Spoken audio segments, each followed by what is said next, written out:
Merry Christmas and Happy New Year. Nakaka-out lang natin galing sa work mga lodi. Tapos sa condominium. Gusto ko sana yan yung Christmas gift ko nitong December.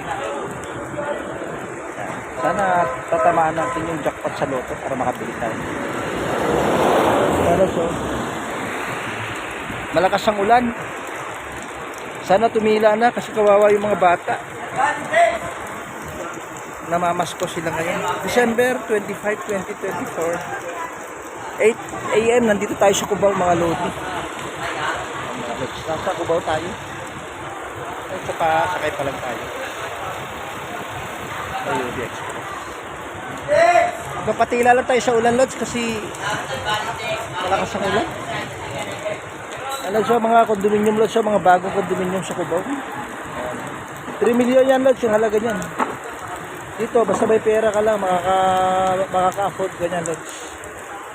Pag ipagkaloob sa atin ng Panginoon yung blessing mga lord. Magandang buhay. Nandito na tayo sa Kakayan lods ha. Have a blessed day. Yan si Lord. Special tayo ngayon lods. Walang pasaheros. Ako lang mag-isa. Ihatid ako ni Kuya sa Montalban. Ang mga lods. Merry Christmas and Happy New Year.